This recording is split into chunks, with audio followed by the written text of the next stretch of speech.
2025 সালটা নীরবে শেষ হয়ে গেল। ভুল, অভিমান আর না বলা অনেক কষ্ট সঙ্গে নিয়ে এই পথে চলতে গিয়ে যদি অজান্তে কারো মনে আঘাত দিয়ে থাকি, কথায় বা আচরণে কিংবা নীরবতায়, তাহলে মন থেকে ক্ষমা চাইছি। আমি কখনো ইচ্ছে করে কাউকে কষ্ট দিতে চাইনি, কিন্তু নিজের ভাঙা মন সামলাতে গিয়ে হয়তো কারো অনুভূতিকে অবহেলা করেছি। যদি আমার কথায় কারো চোখ ভিজে গিয়ে থাকে অথবা আমার নীরবতায় কেউ কষ্ট পেয়ে থাকেন, আমাকে মাফ করে দিবেন। এই বছরে একটাই কামনা, সব অভিমান পেছনে ফেলে নতুন বছর যেন আমরা সবাই হালকা মন আর পরিষ্কার হৃদয় নিয়ে এগোতে পারি। হ্যালো এভরিওয়ান, আসসালামু আলাইকুম। সবাইকে নতুন বছরের শুভেচ্ছা। কেমন আছেন সবাই? আমি মুক্তা আছি আপনাদের সাথে। জীবনের ডায়েরি ইউটিউব চ্যানেলে আরও একটি নতুন ভিডিওতে আপনাদের সবাইকে আমন্ত্রণ জানাই। দূরে এবং কাছে, দেশ এবং দেশের বাহিরে যে যেখান থেকে ভিডিওটি দেখছেন, আশা রাখি ভালো আছেন। আলহামদুলিল্লাহ, আমরাও বেশ ভালো আছি।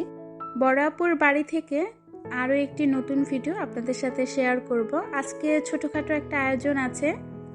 ইতালি থেকে মেহমান এসেছে, সেই মেহমানের উপলক্ষে। তো সকাল সকাল দুলাভাই বাজারে চলে গিয়েছিল, কিছু বাজার এনেছে। আমরা দুই বোন মিলে সেগুলো গুছিয়ে রান্নাটা বসিয়ে দিয়েছি। ডিম সিদ্ধ বসিয়ে দিয়ে রান্নার বাকি কাজগুলো করে নিব। আজকে রান্না হবে গরু গোশত, সেই সাথে মুরগির ঝাল, তারপর হচ্ছে মাছ ভুনা, বেগুন ভাজা, ডিম ভাজা, সাথে পোলাও। তো মাছ আর গরু গোশত ফ্রিজে ছিল, সেটা সকালে নামিয়ে রাখা হয়েছে। মুরগি আর হচ্ছে ডিম বাজার থেকে আনা হয়েছে। তো এখন মুরগিটা কেটে ভালো করে ধুয়ে আমি পরিষ্কার করে দিব। রান্নাটা বড় আপুই করছে, আমি শুধু হাতে হাতে একটু কাজ এগিয়ে দিচ্ছি। বাসায় মেহমান আসলে তখন কিন্তু অনেক কাজ বেড়ে যায়। তো তখন হাতে হাতে যদি কেউ একজন কাজ এগিয়ে দেয় তাহলে কিন্তু অনেকটাই ভালো লাগে, ভালো হয়।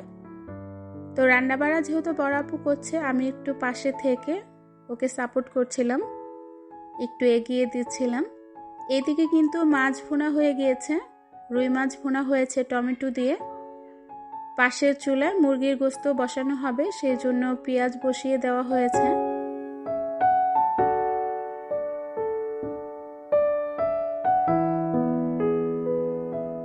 সময় কিভাবে যেন এত দ্রুত চলে গেল, মনে হলো কি সেই দিন গ্রামে আসলাম। দেখতে দেখতে ঢাকা ফিরে যাওয়ার সময়ও চলে এসেছে। এখন আর সত্যি ভালো লাগছে না, এখন ঢাকায় চলে যেতে হবে। এই কথাটা মনে পড়লে অনেক বেশি খারাপ লাগে। নিজের সংসার, সেখানে তো ফিরে যেতেই হবে। আমরা মেয়েরা বাবার বাড়ি তো আর বেশি দিন থাকতে পারবো না, নিজের সংসারটাই তো আমাদের আসল ঠিকানা। তারপরেও না, বাবার বাড়ি আসলে, বোনের বাড়ি আসলে কেন জানি যেতে ইচ্ছে করে না। তো যাই হোক, এদিকে কিন্তু মুরগি রান্না করার জন্য মশলাটা খুব ভালো করে কষানো হয়ে গিয়েছে। বড় আপু তো দুই চুলায় রান্না করে, খুব বেশি সময় নেয় না, দ্রুতই রান্না হয়ে যায়। আর সব কাটাকাটি করে একদম রেডি করে নিলে রান্না করতে কিন্তু বেশি একটা সময়ও লাগে না। এর মধ্যে কিন্তু বড় আপুদের মিস্ত্রিও আছে, টাইলসের কাজ চলছে, তো সেজন্য আবার একটু ঝামেলা আছে। বাসাবাড়ির কাজ করালে তখন কিন্তু তাদের কাজটা অনেকটাই বেড়ে যায়, সংসারের কাজকর্ম, তারপর একটু বাড়তি কাজও থাকে। তারপরে আমরা যেহেতু এসেছি, এখন একটু ঝামেলাই চলছে। যাই হোক, প্রেসার কুকারে গরু গোশতটা বসানো হচ্ছে। আর এদিকে মুরগি রান্না করার কড়াইটাও পাল্টানো হয়েছে। মুরগি যেহেতু অনেকগুলো ছিল, তো ছোট্ট কড়াইতে মুরগি হচ্ছিল না, তারপরে বড় আপু আরেকটা পাতিলে বসিয়ে দিল। মুরগির গোশতটা ভুনা হবে, কোনো আলু দেওয়া হবে না, আর গরুর গোশততে আলু দেওয়া হবে। তো আমাদের মেহমান চলে এসেছে, মেহমানের জন্য আমি কিছু ফল কেটে নিলাম, মিষ্টি দিলাম, তাদেরকে একটু আপ্যায়ন করার চেষ্টা।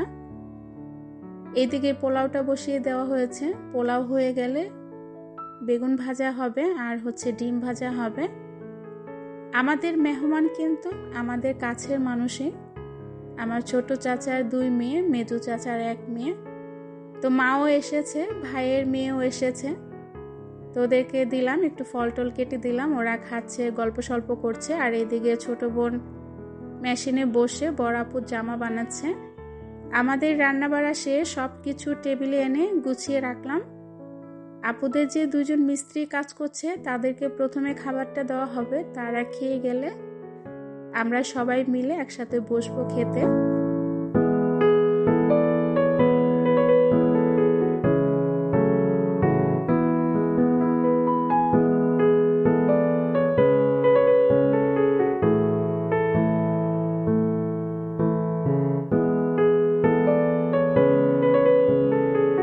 দুপুরের খাওয়া দাওয়া করে আমরা একটু রেস্ট নিয়েছিলাম। এখন বিকেলবেলা ওরা সবাই চলে যাবে, তো ওদেরকে দই দিব।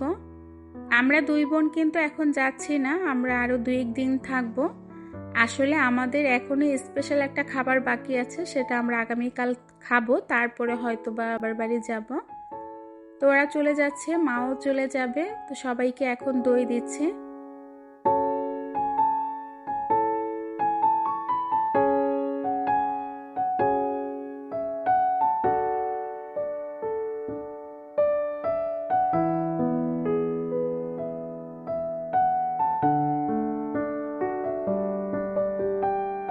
আমার গ্রামের ভিডিওগুলো আমার অনেক আপুরাই পছন্দ করেন, আমার অনেক ভিউয়ার্সরা বলেন যে গ্রামের ভিডিওগুলো দেখতে ভালো লাগে। তবে আমি খুব সুন্দর করে সাজিয়ে ভিডিও দিতে পারি না। আসলে গ্রামে আসলে না একটু ঝামেলা হয়ে যায়, যেমন অনেক লোকজন হইচই, সেই জন্য ভিডিওটা করতে পারি না, সময় পাই না, সেই সাথে ভয়েসও দিতে পারি না। আবার বিশেষ করে আমার একটু ঠান্ডা লেগেছে, বারবার কণ্ঠটা আটকে আসছিল, নাক বন্ধ হয়ে আসছিল। জানি না আজকের ভয়েসটা কেমন হয়েছে। তো মা সবাই চলে যাবে, সবাইকে দই দিয়ে দিলাম। এখানে আমার যে চাচাতো বোনকে দেখছেন, ওই কিন্তু ইতালি থাকে, ওখানে ও চাকরি করে, ওর একটা ছেলে আছে, ওকে নিয়ে 1 মাসের জন্য গ্রামে এসেছেন। তো ওকে দই দিলাম আর বললাম যে খুব সুন্দর করে একটা রিভিউ দে ইতালি ভাষায়। আমরা সবাই বলছিলাম আর হাসাহাসি করছিলাম, ও অনেক বেশি লজ্জা পাচ্ছিল।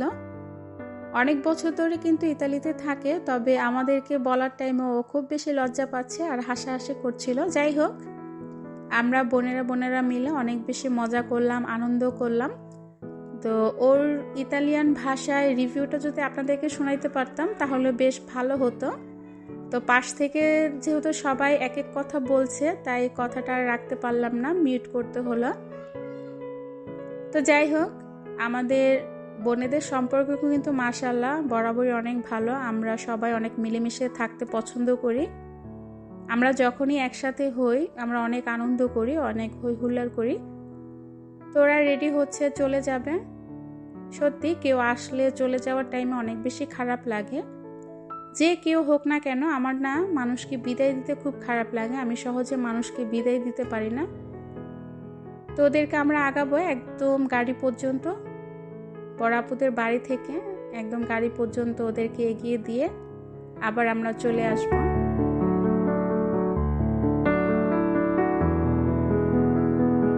প্রতিটা মানুষেরই মনে হয় কি ছোটবেলাটা অনেক বেশি সুন্দর কাটে। আমাদের ছোটবেলাটাও অনেক বেশি সুন্দর কেটেছিল। আগে যখন বাবার বাড়িতে আসতাম তখন তো সবাই একসাথে হতাম, অনেক বেশি ভালো লাগতো। আর এখন সবার সংসার বড় হয়ে গিয়েছে, বাচ্চারা আছে, তো অনেকের বাচ্চা ছোট, আবার লেখাপড়া, সেজন্য সবাই একসাথে হতে পারি না, সবার সাথে দেখাও হয় না। তো এবছর সবার সাথে মোটামুটি ভাবে দেখা হলো, ভালোই লাগলো। যাই হোক, বোনদেরকে বিদায় দিয়ে আপনাদের কাছ থেকেও বিদায় নিব, কারণ ভিডিও শেষ পর্যায়ে চলে এসেছি। আপনারা সবাই অনেক বেশি ভালো থাকবেন, আপনাদের নতুন বছরটা যেন সবার অনেক বেশি ভালো কাটে, সেই প্রত্যাশা নিয়ে বিদায় নিচ্ছি। আল্লাহ হাফেজ।